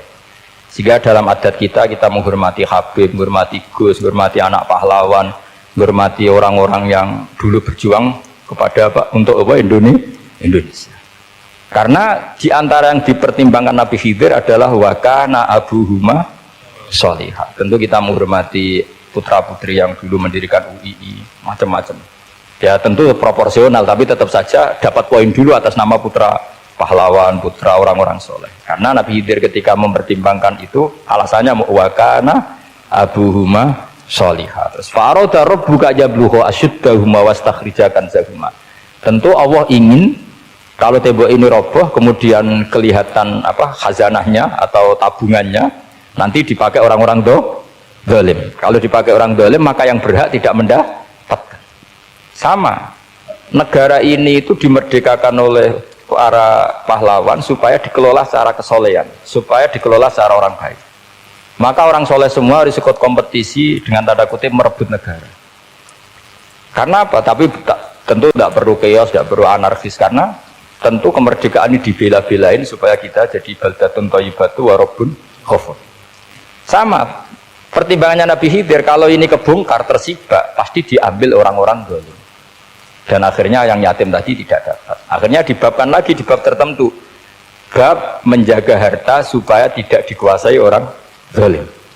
Jadi akhirnya menjadi sekian varian ilmu. Pertama, varian ilmu bab menghormati anak orang soleh. Terus bab supaya harta ini tidak dikuasai orang zalim dan seterusnya dan. Nah saya harapkan nanti dengan ulumil Quran kitab Itqan itu nanti aturan-aturan seperti itu tertanam pada Anda. Sehingga sebetulnya ulama fikih yang ngarang kitab sampai satu boto-boto itu sebetulnya ya normal-normal saja. Kalau sampean sudah mengkaji ilmu yang kayak saya kaji itu normal-normal saja. Misalnya begini, saya beri contoh ya. Orang munafik itu disifati Allah gimana? Wa idza qamu ilas sholati qamu kusala. Orang-orang munafik adalah orang ketika mau sholat itu bermalas-malasan. Terus kitab Fathul Mu'in atau Fathul Wahab atau kitab semua kitab fikih bikin judul gini. Saya masih ingat takbirnya. Wa yusannu nasyatun li sholatin. Disunatkan kalau sholat itu ketok gumrigah, ketok semangat. Fa inna Allaha ta'ala dzamma tarikihi, karena Allah mengkritik atau menyalahkan orang yang kalau sholat itu tidak nasyat, tidak gumregah, tidak semangat. Mergo seperti itu adalah fi'lul munafikin, perilakunya orang munafik. Terus ditulis wa idza qamu ila sholati qamu kusala. Artinya di situ Allah mengkritik orang munafik. Kenapa? Karena kalau sholat males-malesan. Anda ingin bersifat kayak orang munafik apa bersifat kayak Rasulullah? Tentu ingin seperti Rasulullah. Kalau ingin seperti Rasulullah ya wasari'u ila maghfiratim mir rabbikum. Kalau ada kebaikan harus cepat-cepat, harus disegerakan. Nah, sehingga nanti babnya ya sudah tidak tentang orang munafik. Babnya begini, babul musara'ah ilal khairat wa tarkil kasli. Bab bergesa-gesa atau bergegas dalam kebaikan dan meninggalkan males. Jadi tidak lagi tentang sholat tapi tentang kebaikan apa saja. Jadi kalau kamu punya hutang bisa nyaur jam 7, nyaur jam 9 pasti disalahkan Allah. Karena bisa saja dalam 2 jam ini kita mati. Paham ya? Begitu juga kalau kita sholat bisa awalal waktu, kenapa tidak awalal waktu? Meskipun akhir waktu ya dibolehkan. Itu ya tadi babnya ya tentang wa idza qamu, orang munafik itu ya seperti itu. Akhirnya apa? Ayat ini turun tentang orang munafik tapi pemaknaannya umum. Ini disaksikan apa? Orang-orang tua kita ini ada Pak Ersoya, ada Pak On. Pemahaman ini harus dikawal dan ini tradisi ulama. Saya pastikan di pondok-pondok atau di Al-Azhar di mana saja, Itqan itu dipakai disertasi doktor. Jadi kalau betul nanti kita mengkaji itu sudah doktor semua, doktor tafsir semua. Dadaan maksudnya. Memang itu mau tidak mau dan itu mudah sekali. Saya ulang lagi itu mudah sekali. Kenapa kata Imam Syafi'i fa innal uqula mutarratun ila qabril haqqi, karena akal itu dipaksa untuk menerima kebenaran. Ciri utama kebenaran kata Rasulullah matma'an nabi qabr. Jadi menerima itu pasti clear. Makanya disebut kebenaran itu ma'ruf, mudah dikenali. Sesuatu yang salah bahasa Arabnya itu mungkar, angkarohul aklu, akal itu tidak nyaman. Makanya disebut apa? Munkar, sesuatu yang diingkari. Akal itu asing. Ya asing tuh misalnya sepeda motor ini milik siapa? Milik Zaid. Terus udah usah pakai, tidak usah pamit. Akal pasti ini kok aneh, kok nggak milik orang kok nggak pamit. Akal pasti nggak terima. Makanya agama itu hanya menerima al-ma'ruf yang mudah dikenali dan menolak al-mungkar, sesuatu yang akal itu nggak terima. Jadi Imam Bukhari ketika ditanya, kenapa kamu salim itu bisa mensarai sanad-sanad Rasulullah, kata beliau, kalau kamu akalnya normal itu ya gampang saja. Terus ditanya, contohkan. Beliau contohnya begini. Pernah syurrahul hadis, para pensarah hadis itu habis otaknya. Gara-gara Imam Bukhari bikin judul begini. Babu sihhati tolakil akhras. Ingat-ingat ya. Babu sihhati tolakil akhras. Bab sahnya tolaknya orang bisu. Orang bisu itu orang nggak bisa ngomong tuh kalau bahasa Jogja. Bisu ya? Bisu. Bisu itu cerita bab sah tolaknya orang akhras. Ternyata apa? Sekian riwayat yang dipakai itu begini. Ana wa kafilul yatim kahataini fil jannah. Nabi pernah ngintikan apa? Saya dan yang merawat anak yatim kahataini fil jannah. Wa asyara bi musabbihatihi wal wusta. Pokoknya Nabi ngintikan begini. Paham ya? Maksudnya apa? Betapa yang merawat anak yatim itu sangat dekat dengan apa? Dekat dengan Nabi di apa? Surga. Terus hadisnya berikutnya, asyahru hakada, pakai tangan 10, ahakada wahakada wahakada berarti 30, asyahru hakada wahakada wahakada berarti berapa? 29. Terus berikutnya hadis Aisyah sholat lama, terus ditanya orang di tengah-tengah sholat, Aisyah kenapa sholat lama? Fa'asyarat nahwas sama. Kemudian Aisyah memberi isyarah nahwas sama. Ternyata saat itu gerhana apa? Matahari. Itu surahul hadis bingung semua. Ini cerita tolaknya orang bisusah kok ngelantur kemana-mana ini. Ternyata maksudnya Bukhari begini, maksudnya Imam Bukhari. Penjelasan yang namanya tolak itu kan sighot. Ya sighot, tahu sighot akad lah kalau dalam bahasa Jogja mungkin. Kalau kamu nikah kan angkah tuka wajah terus bilang apa qabil tu nikahaha wa taswiyah. Terus kalau kamu menceraikan istri kamu bilang kamu saya ceraikan. Yang dikatakan sighot itu adalah ekspresi atau implementasi dari sesuatu. Misalnya kamu ingin tolak, bilang saja tolak. Kalau kamu ingin muji orang, bilang saja begini. Pasti itu maknanya muji. Kalau ingin menyemooh, bilang begini. Nah, artinya gini, kalimat itu bisa diganti isyarah. Saya ulang lagi, kalimat itu bisa diganti. Buktinya Nabi mengisyaratkan saya dekat, bilang begini. Paham ya? Aisyah bilang gerhana, hanya bilang begini. Nah, kalau begitu orang yang bisu ya punya cara menceraikannya. Dia cukup melakukan isyarat. Yang isyarat itu pasti difahami sebagai cerai. Artinya kalau orang memahami Quran hadis seperti itu, hal-hal yang mungkin nggak terlintas dalam pikiran Anda, ternyata itu jadi dalil. Artinya apa? Rasulullah yang bisa ngendikan saja kadang menjelaskan sesuatu pakai isyarah. Nah, dengan demikian terus jadi rumus al-isyarah al-mufhimah bimanzilatin nutki. Isyarah yang memahamkan sama dengan ucapan, sehingga ini pengganti ijab qabul. Yaitu cara-cara memahami istihad, memahami Quran dan hadis. Caranya gimana? Kita harus belajar ulumul Quran ya, perangkat yang dipakai seluruh dunia termasuk kitab Itqan itu. Dan kitab Sajaratul Ma'arif itu yang saya kaji dan dikaji seluruh ulama di dunia.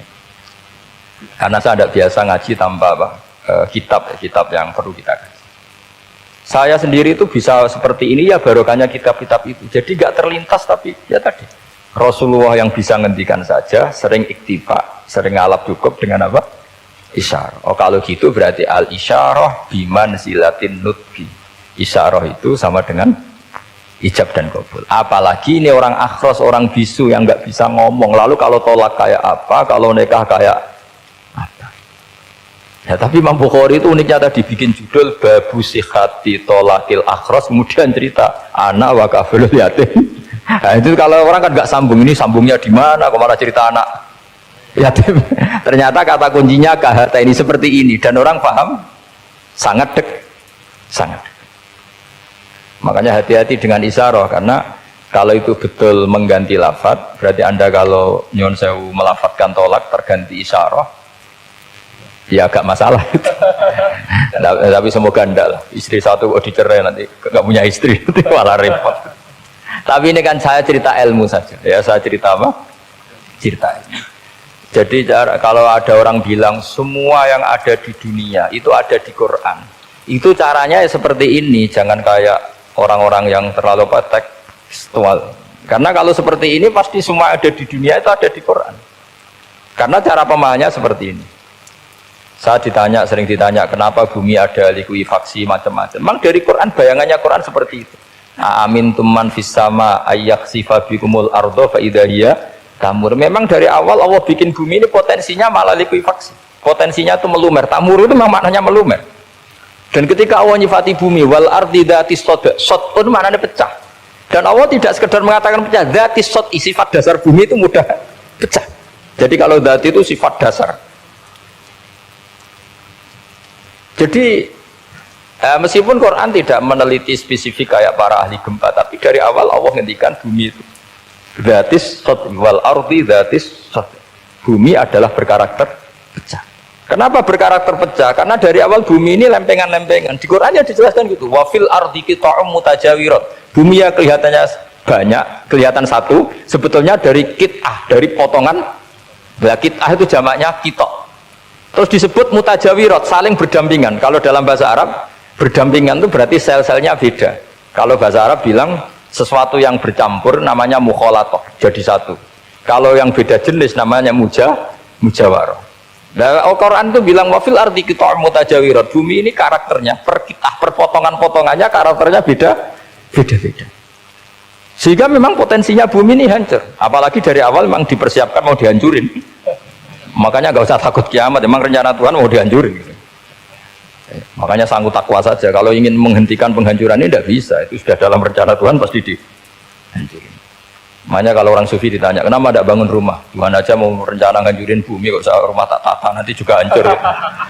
Tapi kalau di Islam kota saya ngomong gitu kan dia apa ini orang nggak jelas ini kan gitu. Padahal yang kedonyan itu yang nggak jelas sebetulnya.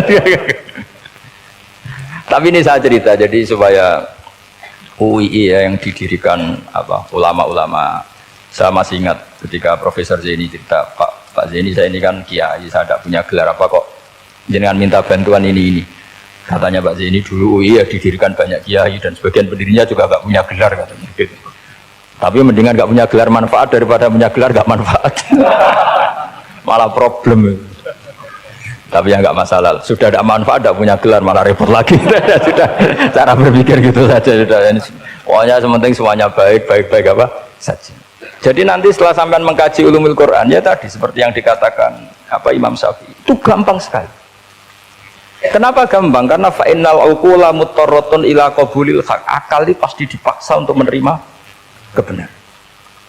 Kayak saya berkali-kali ditanya sama seorang kiai, kenapa sih Gus masalah la ilaha illallah kok sampai Nabi ngendikan wa in zana wa in saraka. Siapapun yang melafadzkan la ilaha illallah Muhammadur Rasulullah itu suatu saat pasti masuk surga. Meskipun dia pernah zina, pernah maling. Itu jelas teks hadis di Bukhari, di Muslim wa in zana wa in saraka. Meskipun zina dan ini bukan berarti Nabi melegalkan perzinahan, enggak, ma'adzallah, enggak akan terjadi. Nabi melegalkan perzinahan. Tapi Nabi ingin ngendikan begini. Absolutisme kebenaran itu tidak terganggu oleh kesolehan dan kefasikan. Karena kebenaran absolut siapapun akan ngomong seperti itu. Saya berkali-kali nyontohkan, Rektor Al-Azhar akan bilang 1 tambah 1, 2. Klonte ya bilang 2, koruptor ya bilang 2, KPK ya bilang 2, 01 ya bilang 2, 02 ya bilang 2. Karena absolutisme kebenaran. Dan Nabi itu ingin mengatakan bahwa Allah Tuhan ini kebenaran sejati, sehingga siapapun yang melafadzkan sah. Jika orang yang kafir 70 tahun sekali melafadzkan syahadat sah, tidak usah begini Pak kafir, soleh dulu ya beberapa tahun gitu baru anda sah melafadzkan kalimat la ilaha. Tidak ada seperti itu. Semua ulama ijma orang kafir 70 tahun melafadzkan la ilaha illallah sekali langsung menjadi muslim. Kenapa sah? Kebenaran absolut tidak bersyarat kesolehan maupun kefasikan. Ya kayak tadi orang bilang 1 tambah 1 harus profesor apa anak TK boleh? Jangan mentang-mentang profesor, doktor, rektor, UGM, atau UI. Tadi anak kecil bilang berapa? 1 tambah 1, 2. Sudah, aku tak bilang 4. Tidak bisa. Kebenaran absolut itu orang akan sepak. Nah, Quran itu termasuk kebenarannya absolut. Maka harusnya siapapun bisa memahami Quran. Termasuk orang yang sebelum Islam. Sekarang saya tanya ke sampean, ketika Umar masuk Islam karena dengar Quran itu dulu dengarnya apa dulu Islamnya? Dulu dengarnya dan dia paham. Wa ma huwa min kalamil basar, ini tidak mungkin omongan manusia seindah ini. Karena mudah difahami Quran. Nah sekarang enggak, karena ada sistem akademik. Itu terus orang macam-macam urutannya. Jadi repot sekarang. Kalau kata tafsir At-Tabari lebih ekstrim lagi. Itla yuqalu masalan ifham bima la aklala. Jadi orang-orang kafir ini kan, orang-orang kafir Mekah ini kan Rasulullah jadi nabi ini kan semua orang masih kafir. Gak ada mahasiswa UI, gak ada orang NU, gak ada orang Muhammadiyah. Semuanya orang kafir, semuanya masih kafir. Terus Nabi membawa Quran, maka kitab pertama itu bukan ya ayuhan nahdiyun, ya ayuhal muhammadiyun. Kitab pertama kul ya ayuhal kafirun, karena pendengarnya semuanya kafir. Dan itu mereka paham. Tapi nanti soal hidayat nomor 2, tapi mereka itu yang jelas paham. Sehingga banyak orang kafir yang menjadi muslim karena mendengar Al-Quran. Jadi ini penting diketahui karena kebenaran itu milik siapa saja dan akan mudah dipahami. Kayak tadi, kalau 1 tambah 1, 2 itu rektor ya bilang 2, anak TK ya bilang 2, musuh kamu ya bilang 2, kamu atas nama sentimen dengan musuh pun tetap bilang.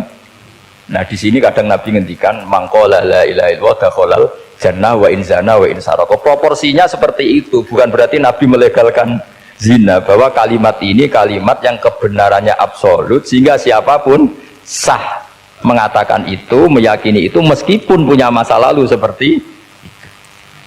Jadi jangan salah makna terus Nabi melegalkan, tidak sama sekali. Jadi saya mohon ini jadikan satu ilmu, bahwa ilmu adalah tetap apa? Ilmu. Sehingga ada ayat kulil ladzina kafaru iyantahu yughfar lahum ma qad salah. Katakan kepada orang-orang kafir, sekali menghentikan kekafirannya yughfar lahum ma qad salah, maka kekafiran di masa lalu dianggap hilang dan dia hanya dengan status yang sekarang, yaitu seorang mukmin. Karena dia disahkan melafadzkan la ilaha illallah. Makanya pernah ada cerita, ini penting saya utarakan ke jenengan. Ada orang kumpul kebo, singkat cerita, kumpul kebo lelaki sama perempuan. Suatu saat Nabi dikasih tahu sama tetangganya, ya Rasulullah, orang yang biasa kumpul kebo itu sekarang sudah nikah. Jawabannya Nabi unik. Alhamdulillah, kira-kira gitu kalau bahasa Indonesia. Qad kharaja min sifahin ila nikahin. Dia sudah keluar dari tradisi zina, sekarang dia sudah dengan kehormatan nikah. Maksudnya gini, kalau malam Senin dia belum nikah, kumpulnya kan masih kumpul kebo bertahun-tahun gitu. Paginya dia nikah, malamnya kumpul sudah kumpul sunnah karena sudah nikah. Jadi tak sama seperti tadi. Kalau dia belum melafadzkan kalimat tauhid, ya statusnya dia kafir. Sekali melakukan kalimat tauhid, ya statusnya dia muslim atau mukmin. Sama. Ketika hubungan intim tanpa nikah namanya sifah perzinaan. Sekali nikah ya namanya sunnah. Jadi semudah itu. Dan Nabi tidak tanya macam-macam. Mau ngendikan qad kharaja min sifahin ila nikahin. Sudah keluar dari tradisi sifah menuju nikah. Pertanyaannya gini, kenapa enggak disyaratkan ini itu untuk nikahnya? Misalnya macam-macam. Ya sebetulnya syarat itu pasti ada, cuma begini loh. Orang yang ingin menghentikan keburukannya harus kamu katakan sah sekarang juga, karena kita mengesahkan penghentian keburukan. Jangan lalu orang yang mau tobat malah dipersulit. Jadi misalnya la ilaha illallah, kamu belajar makhraj dulu, bila bilangnya lah benar, belajar bahasa Arab dulu, ya kacau. Apalagi saya persiapkan seremonialnya dulu, nanti di masjid di syuting supaya satu Indonesia tahu yang Islamkan saya itu kiainya yang engkek, malah repot lagi. Ini penting saya utarakan supaya clear. Jadi saya ulang lagi, al ibratu bi umumil lafzi la bi khusus sabab. Allah ya gak apa-apa cerita Nabi Musa, cerita Nabi Isa, cerita misalnya begini, bolehkah orang soleh itu jadi raja? Jawabannya harus bilang boleh, karena Allah pernah menfigurkan tokoh soleh yang bernama Sulaiman dan Daud, dan beliau adalah raja. Ketika Imam Syafi'i ditanya, bolehkah orang Islam tidak kawin? Ya asal dia ada zina ya boleh, karena Allah menyebut hamba yang soleh dan sebagian mereka tidak nikah, yaitu Nabi Yahya dan Nabi Isa, yaitu wasayyida wa hasura wa nabiyya minas sholihin. Jadi cara berpikir Imam Syafi'i gampang. Bagaimana hukumnya orang Islam yang nggak nikah padahal dia tapi asal nggak zina loh ya? Ya jawabannya ya boleh, karena Allah mensifati Nabi Yahya dan Isa dengan status hasur, tidak apa? Nikah. Bolehkah seorang soleh jadi raja? Ya boleh. Daud dan Sulaiman itu seorang soleh dan jadi raja. Bolehkah orang soleh itu fakir? Wah sudah banyak, nggak usah dibolehkan, sudah banyak kan? Jadi gampang sekali Quran di depan ahlinya itu. Jadi kalau Imam Syafi'i ditanya, fa inna wa ta'ala dzakara abdan sholihan wa qala wa sayyida wa hasura wa nabiyyam minas sholihin. Ternyata ini orang dia ditanya, apakah boleh orang soleh itu jadi politikus, jadi pejabat? Ya boleh saja. Faqad ataina ala Ibrahim al-kitab wal hikmata wa atainahum mulkan azim. Jadi ini yang boleh bukan sekedar Ibrahim. Padahal di ayat itu tentang ala Ibrahim. Cara berpikir ya tadi, ternyata kesalehan tidak mengganggu jabatan. Ya tentu ya maksudnya untuk kesalehan juga. Jika agama ini gampang. Makanya kalau ada yang tanya, bagaimana perempuan punya aktivitas? Ya jawabannya asal kebenaran ya boleh. Allah cerita Bilqis dan itu raja perempuan. Di hadis banyak kecakapan Aisyah memimpin, macam-macam. Jadi gampang saja. Nah, kenapa sekarang banyak orang berdebat tentang Quran dan nyuwun sewu sampai pada level gontok-gontokan ekstrim? Karena mereka nggak mau belajar ulumul Quran. Kegiatannya debat tukaran. Yang bingung kita, yang waras ngalah lah kira-kira gitu. Ini nggak pernah ngaji Quran, gegernya. Ya kacau. Ada ulumul Quran, jadi yang namanya kitab Al-Itqan, dan itu dibukukan oleh ulama dan gampang sekali. Pernah ya Sayyidina Umar ketika Futuhat, Futuhat, beliau sudah Futuhat itu mengalahkan musuh-musuh Islam yang memusuhi Islam. Perlu dicatat, musuh-musuh Islam yang memusuhi Islam, karena kalau yang tidak memusuhi Islam nggak boleh dimusuhi juga ya. Singkat cerita ditanya, kenapa kita tidak tasakuran besar-besaran, kita kan sudah menang. Padahal disambut sedemikian rupa. Jawabnya Umar apa? Inna wa ta'ala qad ayyara qauman faqala adhabtum thayyibatikum fi hayatikumud dunya wastamta'tum biha. Allah itu mengkritik kelompok kaum yang dalam hidupnya itu foya-foya. Maka saya akan mengurangi foya-foya itu supaya saya menyisakan jatah foya-foya saya sampai di surga. Nanti orang kafir ketika dimasukkan neraka, di antara taubahnya Allah, taubah itu ya semacam kayak disalahkan gitu. Adhabtum thayyibatikum fi hayatikumud dunya, jatah-jatah kenikmatan kamu, salah kamu habiskan di dunia. Sehingga kita harus pernah pas enak-enaknya tidur, tahajud, wiling-wilingan, ngurangi jatah. Sayyidah Aisyah tuh cantik sekali, tapi sudah turu mujur di depan Nabi, Nabi tetap sholat. Kalau sampai istrinya tidak cantik saja, nggak pernah tahajud. Itu masalah besar. Itu Aisyah, itu kenangannya Aisyah. Saya ini kurang cantiknya. Sampai Nabi kalau sholat digoda tidur di depannya, masyhur. Wa ana muqtaridhatun, saya tidur malang di depan Nabi. Nabi kalau berdiri sikilnya aku tak dojorno. Kalau Nabi mau sujud, tak ingkretno. Nabi terus saja tahajud. Dan saya yakin itu sunnah, tidak ada yang niru itu. Aisyah loh, bukan yang Saudah, Aisyah. Di semua riwayat itu, kalau Saudah kan mungkin, wah pantesan Saudah kan gitu. Ini Aisyah. Terus ada cerita lagi, betapa Rasulullah memang Nabi betul. Aisyah itu istrinya paling cantik. Kan yang nyanyi cantik itu hanya Aisyah, Zainab sama Sofia, kira-kira rivalnya itu. Ya rivalnya itu kira-kira. Ya sebagian ya cantik tapi enggak sekelas ini. Rasulullah itu malam-malam keluar. Terus pikiran Aisyah pasti ke sebagian rival saya. Doroh itu maru kalau coba. Dibuntuti sama Aisyah. Nabi enggak tahu kalau dibuntuti Aisyah. Ini hadis riwayat doa masuk kuburan. Maka jadi hadis itu ya unik, kalau enggak di tangan ulama itu jadi kacau. Babu doa li ahlil kubur, bab mendoakan ahli kubur, itu babnya itu tentang cemburu. Walhasil karena Nabi keluar, wah ini mesti itu enggak bener, ini paling ke Sofia atau ke ya pokoknya Zainab, pokoknya yang cantik-cantik. Ditututi sama siapa Aisyah. Nabi enggak tahu itu. Ternyata Nabi itu kebaki itu assalamualaikum daraqaumil mukminin wa inna insyaallah bikum lahikun. Jadi barokahnya cemburu, hadis itu ada rawinya. Oh, ternyata ke kuburan toh. Itu sampai pulang, jadi hadis itu diriwayatkan Aisyah. Ghirtu itu cemburu, saya ini cemburu sama Nabi, malam-malam keluar, tak tututi jubli moro kuburan. Lah, sahabatnya tanya, muridnya Aisyah, lalu baca apa? Assalamualaikum daraqaumil mukminin wa inna insyaallah bikum lahikun. Kalau sampean kan enggak, dibuntuti tok bar tenang. Mesti barbaran. Jadi ini penting saya utarakan. Jadi cobalah ulumul Quran dikaji secara baik. Insya Allah nanti maknani Quran itu mudah. Karena memang sesuatu itu harus ada ilmu. Ya sesuatu itu harus ada ilmu. Banyak ulama itu nangis karena mudah memahami rahmat Allah.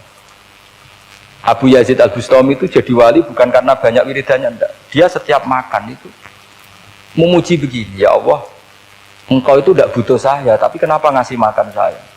Kalau majikan ngasih makan karyawannya kan supaya mau kerja. Semua kebaikan manusia itu pasti ada imbalannya. Tapi engkau itu tidak butuh apa-apa, kenapa ngasih nikmat kepada manusia padahal engkau tidak butuh? Itu kan aneh betul. Kalau apapun ikhlasnya orang, kalau ngasih itu kan ada maunya. Meskipun sudah bilang ikhlas. Oh sudah, tapi kalau Allah itu tidak butuh. Misalnya ada orang nyumbang masjid ikhlas, tetap di hatinya, benak Jumatan Pak Quran yang dinti, tetap ada kepentingannya. Tapi kalau Allah enggak. Sehingga cara mensifati Allah itu luar biasa. Makanya orang jadi wali itu diantara kata Rasulullah, inna woha la yardu anil abdi idha akalal aklah fayahmaduhu alaiha au yashrubah syarbah fayahmaduhu alaiha. Allah itu sangat ridho. Orang jadi wali itu kan diridani Allah. Allah itu sangat ridho kalau seseorang makan kemudian dia muji Allah. Coba apa hebatnya Donald Trump kalau nggak makan ya lemes mati. Apa hebatnya presiden seluruh dunia kalau nggak makan ya lemes mati. Orang yang katanya paling top di dunia, itu nggak makan kangkung nyatanya ya lemes. Hebatnya di mana? Yang kita puji-puji hebat, ternyata kalau nggak makan itu lemes. Pak Rektor nggak makan lemes, apalagi Pak Onwel nggak makan lemes. Hebatnya apa coba? Nah, terus kelihatan wa khuliqal insanu dhaifa. Makanya ketika Allah mengingatkan orang yang menyembah Isa, Allah hanya menghentikan gini, karena yakulani to'am. Isa dan ibunya itu makan. Maksudnya kalau nggak makan itu ya lemes. Kamu kebayang nggak punya Tuhan terus Pak Tuhan jangan lemes, monggo dariin. Kayak apa malunya kita punya Tuhan kalau nggak makan apa? Lemes. Terus nanti cerita alhamdulillah tadi Tuhan mampir sini. Tadi lemes lah tak kasih makan bergas lagi.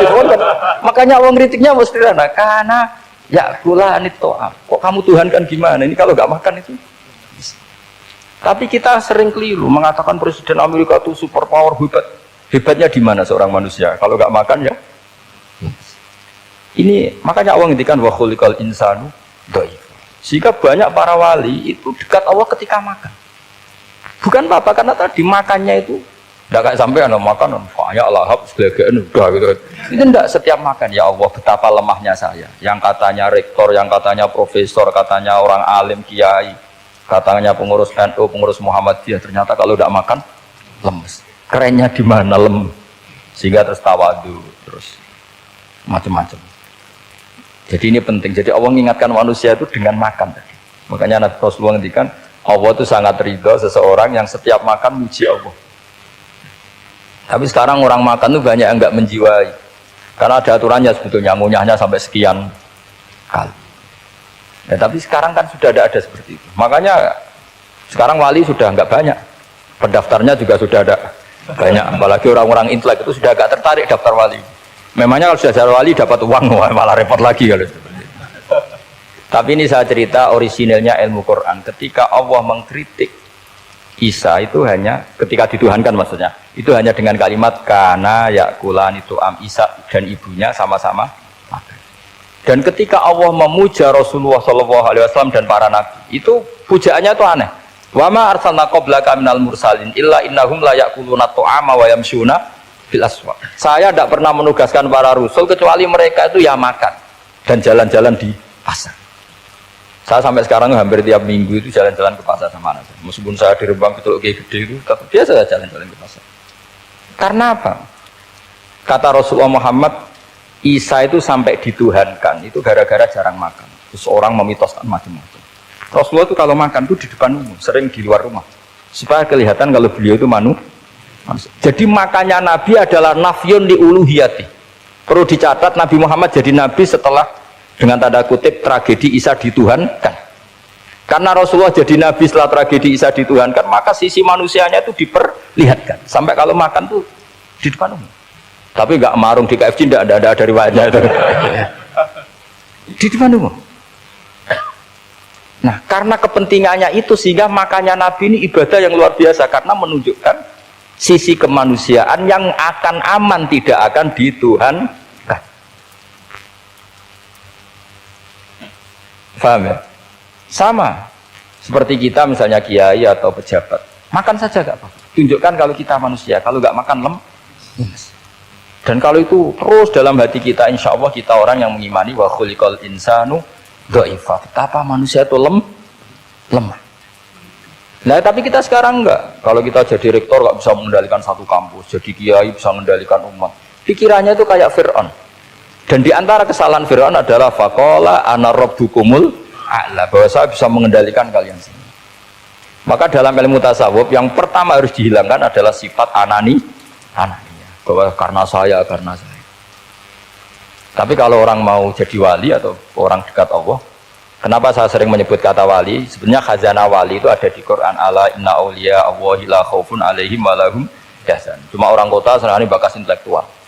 Wong desa senangnya bakas wali. Akhirnya banyak orang yang enggak wali modus pura-pura wali terus nipu orang. Jadi sama-sama ada korban.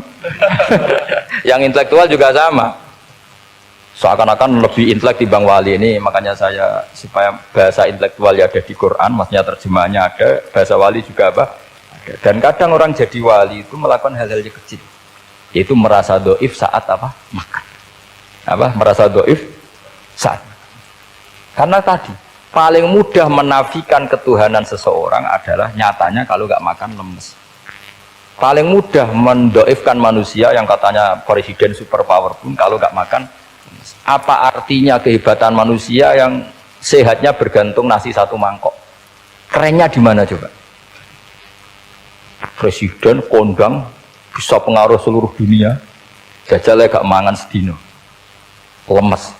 Berarti hadar rojul lelaki ini bergantung satu mangkok nasi. Hebatnya di mana coba? Makanya ada seorang raja angkuh datang ke seorang ulama. Saya raja bisa mengendalikan dunia. Kata ulama, tanya gini. Andaikan kamu tidak bisa minum, kemudian harus bisa minum kalau orang menukarkan kerajaan kamu. Kamu boleh minum, asal kamu tidak jadi raja. Apa kamu kasihkan kerajaan kamu ketika kamu harus minum dengan cara seperti itu? Misalnya di tengah belantara, kalau di Arab kan sering ada apa? Sahara itu ada padang pasir. Terus kata raja itu, ya saya milih minum. Kalau saya tidak minum mati. Mendingan tidak punya kerajaan. La tafroh bimulkin la yusawi apa? Kak samain. Kamu jangan bangga dengan kerajaan yang nilainya tidak ada dengan segelas. Baru dia sadar ternyata. Jadi kamu jangan bangga dengan satu kerajaan yang bahkan akan kamu tukarkan dengan segelas. Artinya pertanyaannya gini. Kerajaan yang kamu bisa mimpin ini ditumpang air apa ditopang keangkuhan Anda? Sebenarnya ditopang air. Karena sekali Anda tidak minum, tidak bisa jadi raja. Terus lemes, diobat, no. Sama presiden juga gitu. Kalau nggak makan, nggak minum, terus sakit, stroke, nggak bisa jadi presiden. Artinya ternyata betapa manusia ini bergantung dengan suatu yang remeh, yaitu makan, minum, makan, minum.